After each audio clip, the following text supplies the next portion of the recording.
Hello friends, welcome to my channel. Friends, ಇವತ್ತು ಬಂದರೆ Saturday weekend ಅಂದರೆ ನಮ್ಮ ದಿನ ಶುರು ಆಗುತ್ತೆ ತುಂಬ ಲೇಟಾಗಿ ಅಂತ ಹೇಳ್ಬೋದು. ಸ್ಯಾಟರ್ಡೇ ಬೆಳಗ್ಗೆ ಎದ್ದು ಬ್ರೇಕ್ಫಾಸ್ಟ್ ಎಲ್ಲ ಅಂದರೆ ಸಿಂಪಲ್ಲಾಗಿ ಬ್ರೇಕ್ಫಾಸ್ಟ್ ಎಲ್ಲ ಮಾಡಿದಾಯಿತು. ಅದಾದಮೇಲೆ ನೆಕ್ಸ್ಟು ನಾನು ಲಂಚ್ ಪ್ರಿಪೇರ್ ಮಾಡೋಣ ಅಂತ ಮಾಡ್ತಾ ಇದ್ದೆ.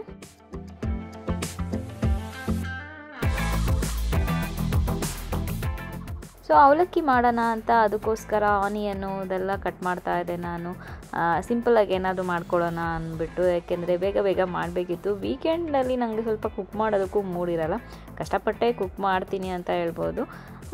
ಏನಾದ್ರು ಮಾಡಲೇಬೇಕಲ್ವ, ಅದಕ್ಕೆ ಅವಲಕ್ಕಿ ಮಾಡೋಣ ಅಂದ್ಬಿಟ್ಟು. ಜಿಯನ್ಗೆ ಅವಲಕ್ಕಿ ಅಷ್ಟೊಂದು ಇಷ್ಟ ಇಲ್ಲ, ಫೋರ್ಸ್ ಮಾಡೇ ತಿನ್ನಿಸೋದು. ಅವ್ನಿಗೆ ಏನಿದ್ರು ಸಾಂಬಾರು ರೈಸು, ಚಪಾತಿ, ದೋಸೆ, ಪೂರಿ ಈ ಥರದ್ದು ಇಷ್ಟ. ಬಟ್ ನಾವು ಒಂದೊಂದ್ಸರಿ ತಿನ್ನಬೇಕಂತ ಅನ್ಸುತ್ತಲ್ಲ, ಅವಲಕ್ಕಿ ಮಾಡಿ ತುಂಬ ದಿನಗಳೇ ಆಗ್ಬಿಟ್ಟಿತ್ತು, ಅದಕ್ಕೆ ಮಾಡೋಣ ಅಂದ್ಬಿಟ್ಟು ಮಾಡ್ತಾಯಿದ್ದೆ. ಸೊ ಚಂದನು ಸಿಂಪಲ್ಲಾಗೆ ಮಾಡು, ಏನು ಜಾಸ್ತಿ ತಿನ್ನಬೇಕು ಅಂತ ಅನ್ನಿಸ್ತಿಲ್ಲ ಅಂದರು. ಸೊ ಅದಕ್ಕೆ ಮಾಡ್ತಾ ಇದ್ದೀನಿ. ಅಷ್ಟರಲ್ಲಿ ಒಂದು ಮಿರಾಕಲ್ ಆಯಿತು, ಒಂದು ಸರ್ಪ್ರೈಸ್ ಅಂತಲೇ ಹೇಳ್ಬೋದು ನನಗೆ. ಏನು ಅಂತ ನೀವೇ ನೋಡಿ.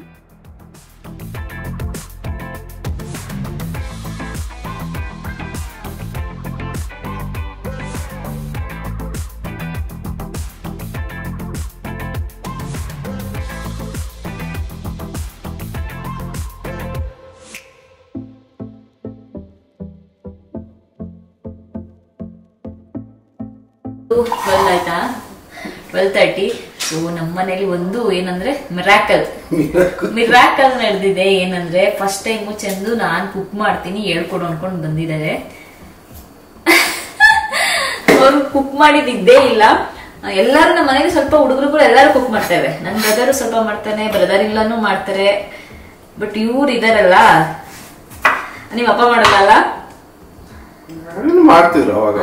ನಮ್ಮ ಮಾವ ಸ್ವಲ್ಪ ಇವಾಗ ನಾನ್ ನೋಡ್ದಂಗಿಲ್ಲ, ಬಟ್ ನಮ್ ಬ್ರದರ್ ಇಲ್ಲ ಮಾಡೋದ್ ನೋಡಿದೀನಿ. ಅದು ಇದು ಟ್ರೈ ಮಾಡ್ತಿರ್ತಾರೆ ವಿಡಿಯೋಸ್ ನೋಡ್ಕೊಂಡು. ಸೊ ನನ್ ಬ್ರದರ್ ನಾನ್ ವೆಜ್ ಎಲ್ಲ ಮಾಡ್ತಾರೆ. ನಮ್ಮ ಅಪ್ಪ ಮಾಡಲ್ಲ. ಸೊ ಇವರು ಹಂಗೇನೆ ಮಾಡಲ್ಲ. ಇವತ್ತು ಫಸ್ಟ್ ಟೈಮ್ ನಾನು ಅದಕ್ಕೆ ಲಾಸ್ಟ್ ಟೈಮ್ ಹುಷಾರಿರ್ಲಿಲ್ವಲ್ಲ, ಅವಾಗ ಹೇಳ್ತಾ ಇದ್ದೆ, ಹೋಗಪ್ಪ ನಿಮ್ಗೆ ರೈಸ್ ಮಾಡಕ್ಕೂ ಬರಲ್ಲ ಅಂತ. ರೈಸ್ ಬರುತ್ತೆ, ರೈಸ್ ಕುಕ್ಕರ್ಗೆ ಹಾಕ್ಬಿಟ್ಟು ಪರ್ಫೆಕ್ಟ್ ಆಗಿ ಬರಲ್ಲ. ಮಮ್ಮಿಗೆ ಹುಷಾರಿಂದ ಇದ್ದಾಗ ಅವಾಗ ಚಿಕ್ಕವರಿದ್ದಾಗ ಮಾಡ್ತಿದ್ದೀವಿ. ಚಿಕ್ಕ ಮಾಡ್ಬೇಕಾಗ ಅದಕ್ಕೆ ಇವತ್ತು ಅವಲಕ್ಕಿ ಮಾಡಕ್ ಬಂದಿದ್ದಾರೆ ನೋಡಿ. ಇದಕ್ಕೆ ಹಾಕಿ ಹಿಂಗೆ ಹೇಳ್ಬಿಟ್ರೆ ಆಯ್ತಾ, ಚಿಕ್ಕ ಅಷ್ಟೊಂದು ಚಿಕ್ಕದಾಗಿ ಏನ್ ಕಟ್ ಮಾಡ್ಬೇಡಿ, 4 ಮಾಡಿ ಪೀಸ್ ಮಾಡಿ ಇದಕ್ಕೆ ಹಾಕಿ ಸಾಕು. ಅಲ್ಲ, ಅದೇ 4 ದೊಡ್ಡದೇ ಹಾಕಿ ಆಗುತ್ತೆ ಇದ್ರಲ್ಲಿ. ಅರ್ಧ ಮಾಡಿದ್ರೆ ಸಾಕ. 4 14 ಮಾಡಿ. ಇದು ಚಿಕ್ಕ ಜಾಸ್ತಿ ಚಿಕ್ಕದಾಗಿ ಮಾಡಿದ್ದೀರ. 2 ಸರಿ ಹಿಂಗೆ ಹೇಳ್ಬಿಟ್ರೆ ಆಗುತ್ತೆ. ಅದಕ್ಕೆ ಇವಾಗ ಚಂದು ಅವ್ರಿಗೆ ಹೇಳ್ಕೊಡ್ತಾ ಇದ್ದೀವಿ ನೋಡಿ ಮಾಡ್ತಾ ಇದ್ದಾರೆ. ನಮ್ಮ ಬಾಸ್ ಬೇಬಿ ಅವರು ಹೋಮ್ವರ್ಕ್ ಮಾಡ್ತಿದ್ದಾರೆ. ಬಾಸ್ ಬೇಬಿ ಏನ್ ಮಾಡ್ತಿದ್ದೀರಾ? ಅವ್ರು ತೋರಿಸ್ತೀನಿ ಬನ್ನಿ. ಕಾಣಿಸ್ತಿದಾರ? ನಮ್ಮ ಬಾಸ್ ಬೇಬಿ ಅವರು ಹೋಮ್ವರ್ಕ್ ಮಾಡ್ತಿದ್ದಾರೆ. ಏನ್ ಚಂದು ಫುಲ್ಲು ಏನೋ ಒಂಥರ ಏನ್ ಹೇಳ್ತಾರೆ, ಎಲ್ಲ ಹೇಳಿದ ಮಾತು ಕೇಳೋ ತರ, ಹೇಳಿದ ಮಾತು ಕೇಳೋ ಬೇಬಿ ತರ ಕುತ್ಕೊಂಡ್ ಮಾಡ್ತಿದೆ ನೋಡಿ. ಬಟ್ ಒಂದ್ ಮಾತು ಕೇಳಲ್ಲ.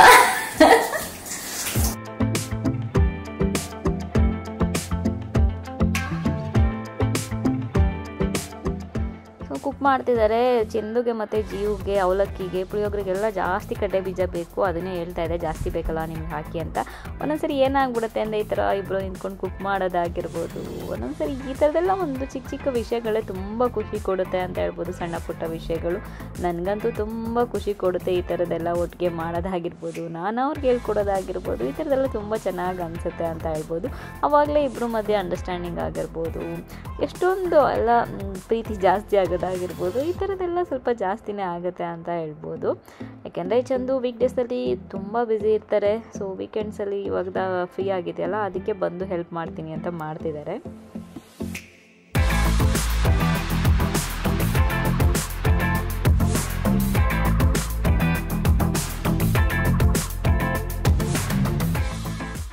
ಸೊ ಚಂದು ಅವಲಕ್ಕಿ ಮಾಡ್ತಿದ್ದಾರೆ. ಈ ಕಡೆ ನಾನು ವಾಟರ್ ಮೆಲನ್ ಜ್ಯೂಸ್ ಮಾಡ್ತಿದ್ದೀನಿ.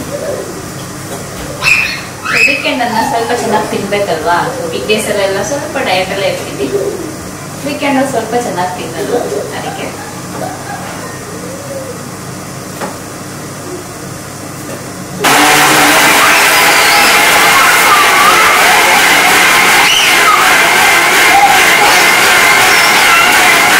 ಅವಲಕ್ಕಿ ಕೊತ್ತಂಬರಿ ಕಾಯಿ ಹಾಕ್ಬೇಕು ಬೇರೆ ಗಾರ್ನಿಶ್ ಗಾರ್ನಿಶ್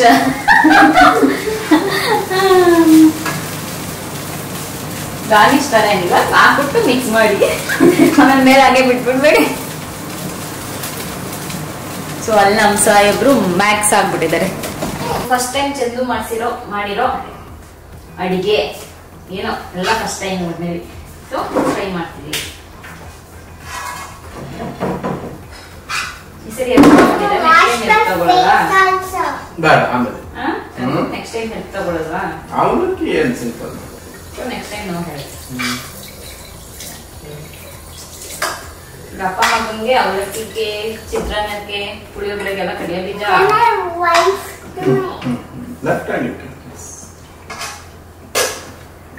ಸೊ ನಾನು ಮಾಡಿರೋ ಅಂತ ವಾಟರ್ ಮೆಲನ್ ಜ್ಯೂಸ್ ಇವಾಗ ತಿನ್ನಕ್ಕೆ ರೆಡಿ. ಫಸ್ಟ್ ತಿಂದು ನೋಡ್ತೀನಿ. ಆವಾಗಲೂ ಒಂಚೂರು ಟ್ರೈ ಮಾಡಿದೆ, ಚೆನ್ನಾಗಿತ್ತು. ಬಿಸಿ ಬಿಸಿ ಇವಾಗಲೂ ಟ್ರೈ ಮಾಡ್ತಿದ್ದೀನಿ.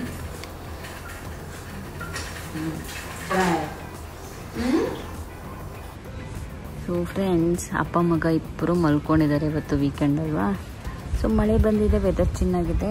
ಹೊರಗಡೆ ಹೋಗೋಣ ಅಂತ ಹಿಂಸೆ ಕೊಡ್ತಾ ಇದ್ದೀನಿ.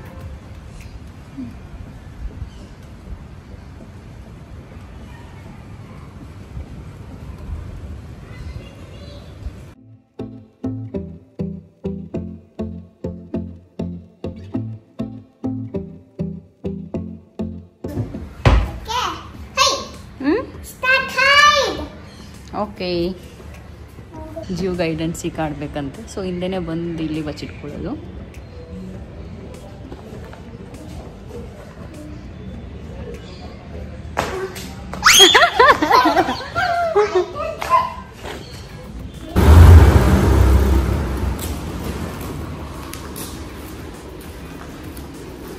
ಇವರಿಬ್ರದ್ದು ವಾಕಿಂಗ್ ಸ್ಟೈಲ್ ನೋಡಿ, ಸೇಮ್ ವಾಕಿಂಗ್ ಸ್ಟೈಲು. ಬೇಬಿ ಏನದು?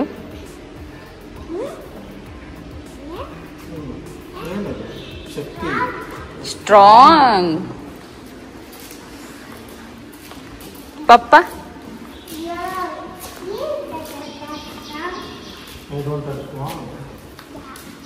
ಮಮ್ಮ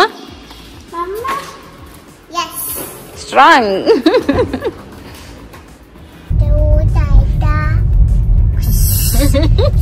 ಜಿಯೋ ಸಾಂಗ್ ಹಾಕಿ ಅಂತ ಕೇಳ್ದ. ಸುಮ್ಮನೆ ಹೊರಗಡೆ ಹೋಗ್ತಾ ಇದ್ವಿ, ನಾನು ಕ್ಯಾಮ್ರಾಗ ಒಂದು ಲೆನ್ಸ್ ನೋಡ್ಬೇಕಿತ್ತು, ಅದಕ್ಕೆ ಅವನ್ಗೆ ನನ್ನ ಸಾಂಗ್ ಹಾಕು ಅಂದ. ನಾನು ಸಾಂಗ್ ಹಾಕಲ್ಲ. ಇವಾಗ ಹೊರಗಡೆ ಎಲ್ಲಾರು ಬಾಯ್ಸ್ ಏನ್ ಮಾಡ್ತಿದ್ದಾರೆ, ಗರ್ಲ್ಸ್ ಏನ್ ಮಾಡ್ತಿದ್ದಾರೆ, ಏನೇನ್ ಫುಡ್ ಇದೆ ಅಂತೆಲ್ಲ ಹೇಳ್ಬೇಕು ಅಂದ್ರೆ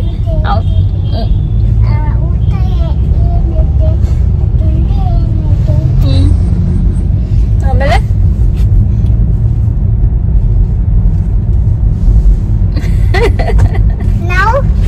ಏನ್ ನಾವು ಅಷ್ಟೇ ಆಗೋಯ್ತಾ? ಊಟ ಏನಿದೆ, ತಿಂಡಿ ಏನಿದೆ ಅಷ್ಟೇ ಆಗೋಯ್ತು.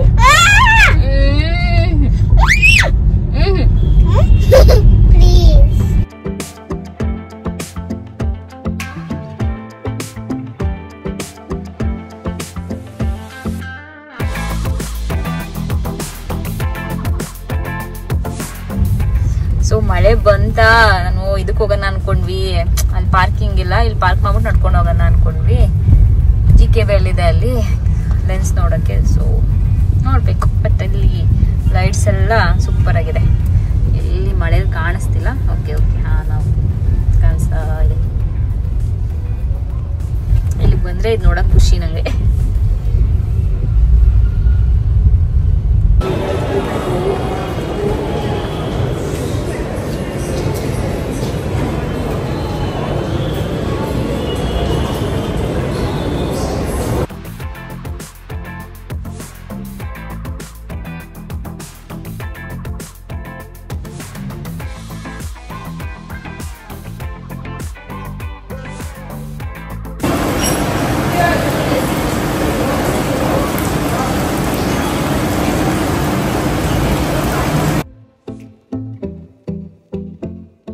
ಸೊ ನಮಗೆ ಕೆಫೆಗೆ ಹೋಗೋದು ಐಡಿಯಾ ಇರಲಿಲ್ಲ, ಮಳೆ ಬಂದುಬಿಡ್ತು. ಮತ್ತು ಇನ್ನೇನು ಮಾಡೋದು ಅಂದ್ಬಿಟ್ಟು ಅಲ್ಲೇ ಒಂದು ಕೆಫೆ ಇತ್ತು, ಸುಮ್ಮನೆ ಹೋಗಿ ಕೂತ್ಕೊಂಡು ಕಾಫಿ ಕುಡಿದ್ಬಿಟ್ಟು ಹಾಗೆ ಸ್ವಲ್ಪ ತಿನ್ಕೊಂಡು ಹೊರಟ್ವಿ.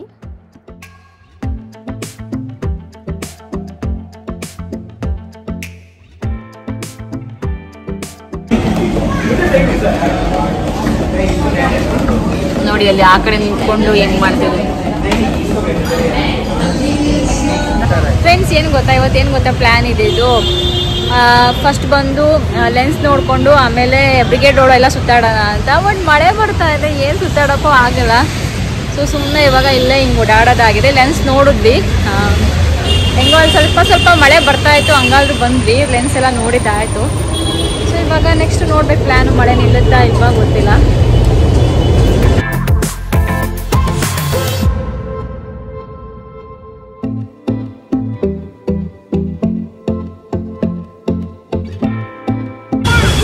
ಏನು ಸ್ನೋ ವೈಟ್ ಟೈಗರ್ ಇದು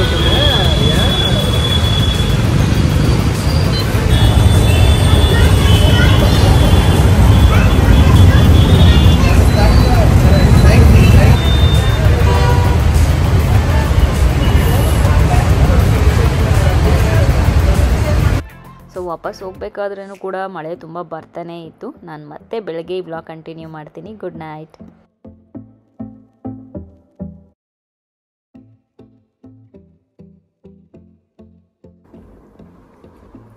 ಏ ಬೇಬಿ, ಎಲ್ಲೋಗ್ತಾ ಇದೆಯಾ?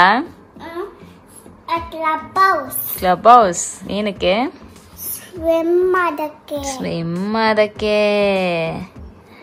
ಸ್ವಿಮ್ ಮಾಡ್ತೀಯಾ ನೀನು? ಇದೇನಿದು ಕೈಯಲ್ಲಿರೋದು? ಇದು ಸ್ಪೈಡರ್ ಮ್ಯಾನ್ ಸ್ವಿಮ್ ಶೂಟ್. ಇದು ಸ್ಪೈಡರ್ ಮ್ಯಾನ್ ಸ್ವಿಮ್ ಶೂಟ್. ಇದು ಪೈಪ್. ಅದು ಪೈಪಾ?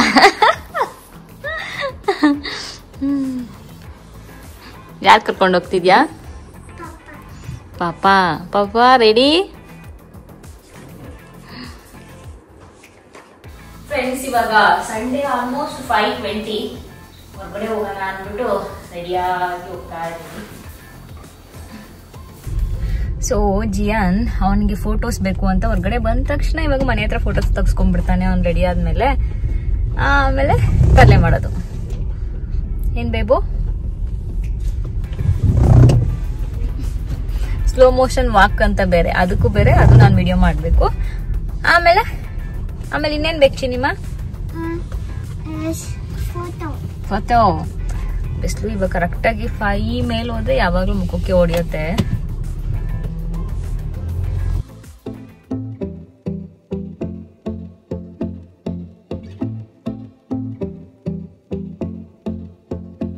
ಫ್ರೆಂಡ್ಸ್, ವೀಕೆಂಡ್ ಅಲ್ಲಿ ಬ್ಲಾಗ್ ನೋಡ್ತಾ ಇದ್ರಿ ನೀವು. ಸೊ ನಾನು ಹಬ್ಬಕ್ಕೆ ಜಿಯನ್ಗೆ ಒಂದು ಬಟ್ಟೆ ತಗೊಂಡಿದ್ದೆ, ತೋರ್ಸ. ನಾನು ನಿನ್ನೆ ಜಾಸ್ತಿ ಬ್ಲಾಗ್ ಮಾಡಲಿಲ್ಲ ಸಂಡೇ, ಯಾಕೆಂದ್ರೆ ಅಲ್ಲಿ ಹೋದ್ವಿ, ನಮಗೆ ಸ್ವಲ್ಪ ಕೆಲಸ ಆಯ್ತು. ಆ ಕೆಲಸ ಎಲ್ಲ ಮುಗಿಸಿ ಆಮೇಲೆ ಮನೆಗೆ ತರಕಾರಿ ಅದು ಇದು ತಗೊಂಡು ಅದು ಬರೋದ್ರೇ ಆಗೋಯ್ತು. ಸೊ ಅದೇನು ಜಾಸ್ತಿ ನಾನು ಶೂಟ್ ಮಾಡೋಕೆ ಹೋಗ್ಲಿಲ್ಲ. ನೆನ್ನೆ ಹೇಳ್ಬೇಕು ಅಂದ್ರೆ ಬ್ಲಾಗ್ ಮಾಡಬೇಕು ಅಂತ ಅನ್ಕೊಂಡೆ, ಬಟ್ ಅದು ಮಾಡೋಕ್ಕೆ ಆಗಲಿಲ್ಲ. ಸೊ ಸುಮ್ಮನೆ ಸುತ್ತಾಡ್ಕೊಂಡು ಜಿಯನ್ ಸುತ್ತಾಡಿಸ್ಕೊಂಡು ಅದರಲ್ಲೇ ಆಯಿತು ಟೈಮು. ಸೊ ಜಿಯನ್ಗೆ ಹಬ್ಬಕ್ಕೆ ಅಂದ್ಬಿಟ್ಟು ಇದು ತಗೊಂಡಿದ್ದೀನಿ. ಅವನೇ ಬೇಕು ಅಂತ ಮಿಂತ್ರ ಇದನ್ನ ಸೆಲೆಕ್ಟ್ ಮಾಡಿ ತಗ್ಸ್ಕೊಂಡಿದ್ದಾನೆ. ಇದು ರಾಮ್ರಾಜ್ದು. ಸೊ ಸಿಕ್ಕಿದ್ರೆ ನಾನು ಟ್ಯಾಗ್ ಪ್ರಾಡಕ್ಟ್ಸ್ ಅಲ್ಲಿ ಹಾಕಿರ್ತೀನಿ. ನಾನು ಏನಾದ್ರು ಬ್ಲಾಗ್ಸ್ ಅಲ್ಲಿ ಯೂಸ್ ಮಾಡಿದ್ರೆ ಅದನ್ನ ನಾನು ಪ್ರಾಡಕ್ಟ್ಸ್ ಅಲ್ಲಿ ಟ್ಯಾಗ್ ಮಾಡಿರ್ತೀನಿ, ಒಂದ್ಸರಿ ಚೆಕ್ ಮಾಡಿ. ಸೊ ಇದು ಅವನಿಗೆ ರಾಮ್ರಾಜ್ದು ತಗೊಂಡಿರೋದು. ತುಂಬಾ ಚೆನ್ನಾಗಿದೆ ಇದು. ಎಷ್ಟು ಪ್ರೈಸು? 2ರಿಂದ ಟ್ರಿಪ್ 899 ಏನೋ ಇರಬೇಕು ಪ್ರೈಸು. ಸೊ ತುಂಬಾ ಚೆನ್ನಾಗಿದೆ. ಇದು ಸೆಟ್ಟೇ ಇತ್ತು, ಬಟ್ ಒಂದೊಂದ್ಸರಿ ಸಪ್ರೇಟ್ ಕೂಡ ನಿಮಗೆ ಸಿಗುತ್ತೆ. ನಾನು ರಾಮ್ರಾಜ್ ಹೋದಾಗ ಸಪ್ರೇಟು ಸಿಗ್ತಿತ್ತು. ನೀವು ಬೇಕಾದ್ರೆ ಸಪ್ರೇಟ್ ನೋಡ್ಬೋದು. ಇದು ಸೆಟ್ಟು 1 ಸೈಜ್ ದೊಡ್ಡ ತಗೊಂಡಿದ್ದೀನಿ. ಅವನಿಗೆ 5 to 6 years ತಗೊಂಡಿದ್ದೀನಿ, 4 to 5 years ತಗೊಂಡಿಲ್ಲ. ಇರ್ಲಿ ಅಂತ, ಯಾಕೆಂದ್ರೆ ಅವನಿಗೆ ಸ್ವಲ್ಪ ದೊಡ್ಡ ಸೈಜ್ ಇದ್ರೆ ಆಮೇಲೂ ಹಾಕ್ಬೋದು. ಇಲ್ಲ ಅಂದ್ರೆ ಒಂದು ವಾಶ್ ಆಗಿದ ತಕ್ಷಣ ಈ ತರ ಕಾಟನ್ ಎಲ್ಲ ಚಿಕ್ಕದಾಗ್ಬಿಡುತ್ತೆ ಅದಕ್ಕೆ. ಸೊ ಕ್ವಾಲಿಟಿ ತುಂಬಾ ಚೆನ್ನಾಗಿದೆ. ನಂಗೆ ರಾಮ್ರಾಜ್ ತುಂಬಾ ಇಷ್ಟ ಆಗಿದೆ. ಅವನೇನೋ ಈ ಸರಿ ಹಬ್ಬಕ್ಕೆ ಈ ತರದ್ ಬೇಕು ಅಂತ ತಗ್ಸ್ಕೊಂಡಿದ್ದಾನೆ. ಈಗ ಒಂದ್ಸರಿ ಹಾಕ್ತೀನಿ, ಆಮೇಲೆ ನೋಡೋಣ. ವರಮಹಾಲಕ್ಷ್ಮಿ ಹಬ್ಬಕ್ಕೆ ಒಂದ್ಸರಿ ಹಾಕಿದ್ರೆ 2 ಸರಿ ಹಾಕ್ಬೋದು ಅವನಿಗೆ. ಈ ತರದೆಲ್ಲ ಜಾಸ್ತಿ ನೀನ್ ಮನೇಲಂತೂ ಹಾಕೋದಕ್ಕಾಗಲ್ಲ. ಏನಾದ್ರು ಫೆಸ್ಟಿವಲ್ಸ್ ಇದ್ದಾಗ ಇಲ್ಲ ದೇವಸ್ಥಾನಕ್ಕೆ ಹೋದಾಗ ತುಂಬಾ ಹಾಕ್ತೀನಿ ಅವನಿಗೆ ನಾನು ಈ ತರದ್ದು. ಸೊ ಅವಾಗಷ್ಟೇ ಹಾಕೋದಕ್ಕಾಗೋದು.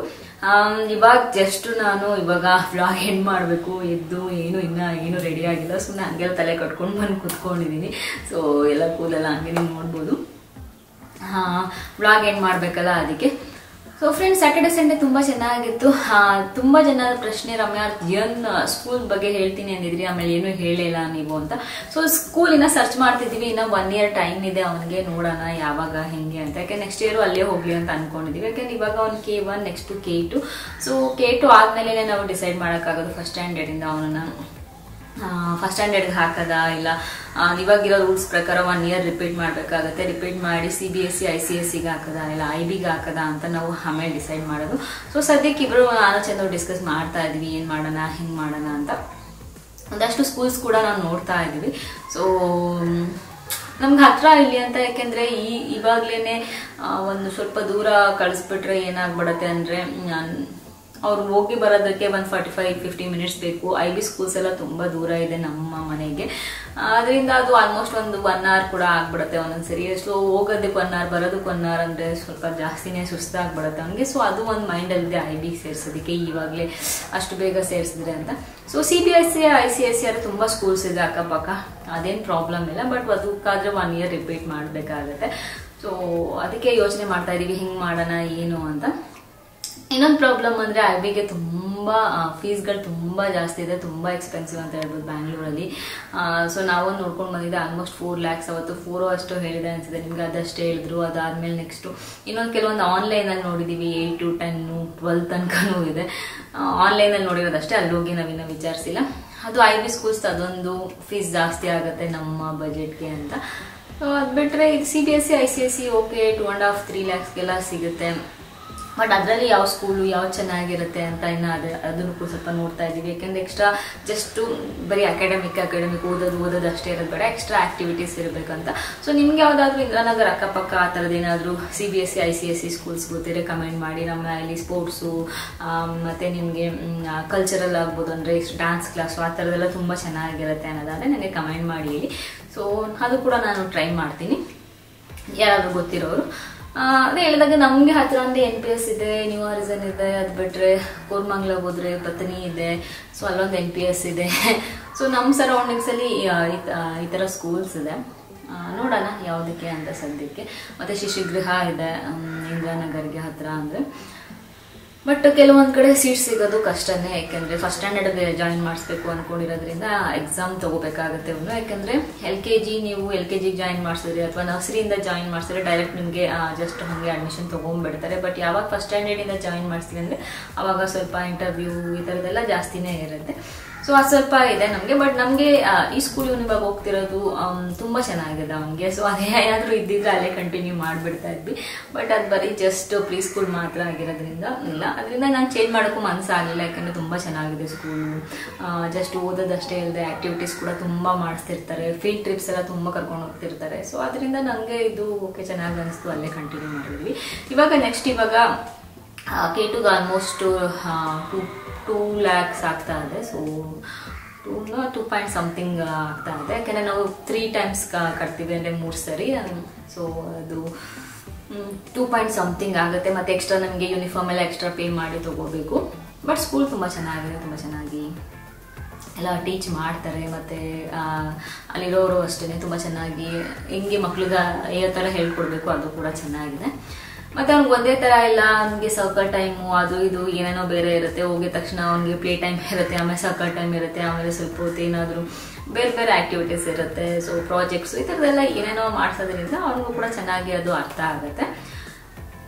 ಸೊ ಅದು ಬಿಟ್ರೆ GNಗೆ ಹೌದು, ಅದೇ ಪ್ರಶ್ನೆ ನನಗೆ ತುಂಬಾ ಬರ್ತಾ ಇದ್ದಿದ್ದು. GNಗೆ CBSE ಅಥವಾ ICSEಗೆ ಸೇರಿಸ್ತೀವಿ ಅಂದ್ರೆ ನಾವು 1 year ರಿಪೀಟ್ ಮಾಡಿಸ್ಬೇಕಾಗುತ್ತೆ. ಸೊ ಅಕಸ್ಮಾತ್ ರಿಪೀಟ್ ಮಾಡಿಸೋದಾದ್ರೆ ನಾವು K2 ರಿಪೀಟ್ ಮಾಡ್ಸೋಣ ಅಂತ ಅನ್ಕೊಂಡಿದೀವಿ. ಅಕಸ್ಮಾತ್ ಇಲ್ಲ ನಾವು ಡಿಸೈಡ್ ಮಾಡಿ CBSE ICSEಗೆ ಹಾಕೋಣ ಅಂದ್ರೆ K2 ರಿಪೀಟ್ ಮಾಡೋಣ ಅಂತ ಅನ್ಕೊಂಡಿದೀವಿ. ನೋಡೋಣ. ಎಷ್ಟೊಂದು ಪೇರೆಂಟ್ಸ್ ಅದ್ರ ಬಗ್ಗೆ ಕೋರ್ಟಲ್ಲಿ ಹಾಕಿದ್ದಾರೆ. ಇದು ಅದು ಜಸ್ಟ್ ಒಂದು 10 daysಗೆ 15 daysಗೆ 1 year ರಿಪೀಟ್ ಮಾಡೋದು ಜಾಸ್ತಿ ಆಗತ್ತೆ, ಸ್ವಲ್ಪ ಇದೆಯಾ ನೋಡಿ ಅಂತ. ಅಕಸ್ಮಾತ್ ಅವನನ್ನ ಫಸ್ಟ್ ಸ್ಟ್ಯಾಂಡರ್ಡ್ ಸೇರಿಸೋಷ್ಟ್ರಲ್ಲಿ ಆ ರೂಲ್ ಏನಾದ್ರೂ ಹೋದ್ರೆ ಡೈರೆಕ್ಟ್ ಫಸ್ಟ್ ಸ್ಟ್ಯಾಂಡರ್ಡ್ಗೆ ಹಾಕ್ಬೋದು, ಇಲ್ಲಾಂದ್ರೆ ರಿಪೀಟ್ ಮಾಡಿಸ್ಬೇಕಾಗುತ್ತೆ CBSE ICSEಗೆ ಸೇರಿಸಿದ್ರೆ. ನೋಡೋಣ, ನಾನು ಅಪ್ಡೇಟ್ ಕೊಡ್ತೀನಿ ಯಾವುದಕ್ಕೆ ಸೇರಿಸ್ತೀವಿ. ಯಾಕೆ ನೆಕ್ಸ್ಟ್ ಇಯರ್ ಅವ್ನು ಅಲ್ಲೇ ಹೋಗೋದ್ರಿಂದ K2ಗೆ. ಸೊ ಇನ್ನೇ ಆದ್ರೂ ಡಿಸೈಡ್ ಮಾಡಿಲ್ಲ. ಇವಾಗ ಯಾರು ಮಕ್ಕಳು ಆಲ್ರೆಡಿ ಈ ತರದ್ದು ಎಷ್ಟೊಂದು ಜನ ಫೇಸ್ ಮಾಡ್ತಿದ್ದೀರಾ, ನಾನು ಬರೀ ರಮ್ಯ ನಾವು ಆಲ್ರೆಡಿ 1 year ರಿಪೀಟ್ ಮಾಡಿಸಿದ್ವಿ, June 2 ಅಲ್ಲಿ ಇದ್ರೂ ಕೂಡ ತಗೋತಾ ಇಲ್ಲ ಅಂತ. ಸೊ ಅದು ಸ್ವಲ್ಪನೇ ಕಷ್ಟನೇ. ಅದರಿಂದ ನಾವು ಹೌದು ರಿಪೀಟ್ ಮಾಡಿಸ್ಬೇಕಾಗುತ್ತೆ. ಇಷ್ಟು ಜಿಯನ್ ಸ್ಕೂಲ್ದು ಅಪ್ಡೇಟು. ಯಾಕೆಂದರೆ ಜಿಯನ್ ಕೂಡ ಜೂನ್ 9 ಡೇಸ್ ಒಂದು ಇರೋದ್ರಿಂದ ಸೊ ರಿಪೀಟ್ ಮಾಡಬೇಕಾಗುತ್ತೆ. ಒಂದೊಂದ್ಸರಿ ಅನ್ಸುತ್ತೆ ಇವಾಗ ನೆಕ್ಸ್ಟ್ ಮಗಳು ಮಾಡ್ಕೋರಲ್ಲ, ಓಕೆ ಜೂನ್ 1 ಒಳಗಡೆ ಮಾಡ್ಕೋಬೇಕು, ಏನೋ ಒಂದೊಂದ್ಸರಿ ಹಂಗೆ ಅನ್ಸ್ಬಿಡುತ್ತೆ. ಅದನ್ನು ಕೂಡ ಪ್ಲಾನಿಂಗ್ ಮಾಡಬೇಕು ಇವಾಗ ಅದ್ರ ಜೊತೆಗೆ ಅಂತ. ಯಾಕಂದ್ರೆ ಈಗ ಬೇರೆ ಬೇರೆ ಪ್ಲಾನಿಂಗ್ ಎಲ್ಲ ಮಾಡ್ತಾ ಇದ್ವಿ, ಇವಾಗ ಇದು ಒಂದು ಮಾಡ್ಬೇಕೇನೋ ಅಂತ. ಅದು ಬಿಟ್ರೆ ಬ್ಯಾಂಗ್ಳೂರಲ್ಲಂತೂ ತುಂಬಾ ಸ್ಕೂಲ್ಸ್ ಇದೆ, ಎಷ್ಟೊಂದು ಹಳೆ ಸ್ಕೂಲ್ಸ್ ಇದೆ, ಹೊಸ ಸ್ಕೂಲ್ಸ್ ಇದೆ. ಸ್ಕೂಲ್ಸ್ ನೋಡೋದು ಕೂಡ ಸ್ವಲ್ಪ ತಲೆನೋವೆ. ನಾವು ಹೆಂಗೆ ಮನೆ ಚೂಸ್ ಮಾಡ್ಬೇಕಾದ್ರೆ ಇರುತ್ತೆ ಹಂಗೇನೆ. ಯಾಕೆಂದ್ರೆ ಒಂದ್ಸರಿ ಒಂದು ಒಳ್ಳೆ ಸ್ಕೂಲ್ಗೆ ಹಾಕ್ಬಿಟ್ರೆ 10th ಅಟ್ಲೀಸ್ಟ್ 12th ತನಕ ಏನು ನಾವು ಬೇರೆ ಸ್ಕೂಲ್ ಚೇಂಜ್ ಮಾಡ್ಬೇಕಂತಿರಲ್ಲ. ಅಕಸ್ಮಾತ್ ಏನಾದ್ರು ನಾವು ಬೇರೆ ಎಲ್ಲಾದ್ರೂ ಹೋದ್ರೆ ಅವಾಗಷ್ಟೇ ಚೇಂಜ್ ಮಾಡ್ಬೇಕಾಗುತ್ತೆ. ಅದ್ ಬಿಟ್ರೆ ಅವನು ಆರಾಮಾಗಿ ಅದೇ ಸ್ಕೂಲಲ್ಲಿ ಇರ್ಬೋದು. ಸೊ ಅದರಿಂದ ಫಸ್ಟ್ ಸ್ಟ್ಯಾಂಡರ್ಡ್ ನಾವು ಯಾವ ಸ್ಕೂಲಿಗೆ ಸೇರಿಸ್ತೀವಿ ಅದು ಸ್ವಲ್ಪ ಯೋಚನೆ ಮಾಡಿ ಸೇರಿಸ್ಬೇಕಾಗತ್ತೆ. ಸೊ ಪೇರೆಂಟ್ಸ್ಗೆ ಇದೊಂದು ದೊಡ್ಡ ಚಾಲೆಂಜ್ ಅಂತಾನೆ ಹೇಳ್ಬೋದು. ಇವಾಗ ಯಾರಿದ್ದೀರಾ? ಸೊ ನಮ್ಗೆ ಎಷ್ಟೊಂದು ಜನ ಇದ್ದೀರಾ, ತುಂಬಾ ಜನ ಕಮೆಂಟ್ ಎಲ್ಲ ಹಾಕ್ತಿರ್ತೀರಾ, ರಮ್ಯಾ ನಮಗೂ ಹಾಗೇನೆ ಅಂತ. ಸೊ ಅದ್ ಬಿಟ್ರೆ ನನಗೆ ಕಮೆಂಟ್ಸಲ್ಲಿ ಹೇರ್ ಸ್ಟೈಲು ಅದು ಇದು ಅಂತ ಬರ್ತಾನೆ ಇರುತ್ತೆ. ಸೊ ನಾನೇನು ಅಷ್ಟೊಂದು ತಲೆ ಕೆಡಿಸ್ಕೊಡಲ್ಲ. ನನಗೆ ಇಷ್ಟ ಆಗಿದೆ, ನನ್ನ ಲೈಫು ನನ್ನ ಇಷ್ಟ ಥರ ನನಗೆ ಬದುಕಬೇಕಂತ ಇಷ್ಟ. ಸೊ ಅದರಿಂದ ನಾನು ಬೇರೆ ಬಗ್ಗೆ ಕೇರ್ ಮಾಡೋದಿಲ್ಲ. ಯಾಕೆಂದರೆ ಇವಾಗ ಈ ಹೇರ್ ಸ್ಟೈಲು ನೆಕ್ಸ್ಟ್ ಇನ್ನೊಂದು ಹೇರ್ ಸ್ಟೈಲು, ಸೊ ನಾನು ಅದ್ರ ಬಗ್ಗೆ ತಲೆನೇ ಕೆಡಿಸ್ಕೊಳ್ಳೋದಿಲ್ಲ. ಅದರಿಂದ ನೀವು ಎಷ್ಟೇ ಕಮೆಂಟ್ ಹಾಕೋರು ಅಷ್ಟೇ. ಸೊ ಕೆಲವರು ಓಕೆ ರಮ್ಯ ನಿಮ್ಗೆ ಸೂಟ್ ಆಗ್ತಿಲ್ಲ ಅಂತ ಹೇಳ್ತೀರಾ, ಅದು ಓಕೆ, ನನಗೆ ಅದು ಅವ್ರಿಗೆ ಅನಿಸಿದ್ದು. ಬಟ್ ನನಗೆ ನಾನು ಡೈರೆಕ್ಟಾಗಿ ನೋಡಿದಾಗ ನಂಗೆ ಸೂಟ್ ಆಗುತ್ತೆ. ಸೊ ನನಗೆ ಚೆನ್ನಾಗಿ ಅನಿಸುತ್ತೆ. ಸೊ ನಾನು ಅದೇನೋ ನಿಮ್ಗೆ ಸೂಟ್ ಆಗಿಲ್ಲ ಅನ್ನೋದೇ ನೆಗೆಟಿವ್ ಕಮೆಂಟ್ ತೊಗೊಳ್ಳಲ್ಲ. ಬಟ್ ಮತ್ತೆ ಕೆಲವ್ರದ್ದು ಗೊತ್ತಲ್ಲ, ಸೊ ಸುಮ್ಮನೆ ಬೇರೆ ಬೇರೆ ಏನೋ ಹಾಕೋದು, ಕೆಟ್ಟ ವರ್ಡ್ಸ್ ಯೂಸ್ ಮಾಡೋದು, ಅಂಥದ್ರ ಬಗ್ಗೆ ನಾನು ಕೇರೇ ಮಾಡೋದಿಲ್ಲ ಅಂತ ಹೇಳ್ತೀನಿ. ಸೊ ಮತ್ತೆ ಮುಂದಿನ ಬ್ಲಾಗಲ್ಲಿ ಸಿಗ್ತೀನಿ ಫ್ರೆಂಡ್ಸ್. ಅಲ್ಲಿವರೆಗೂ ನಮಸ್ಕಾರ.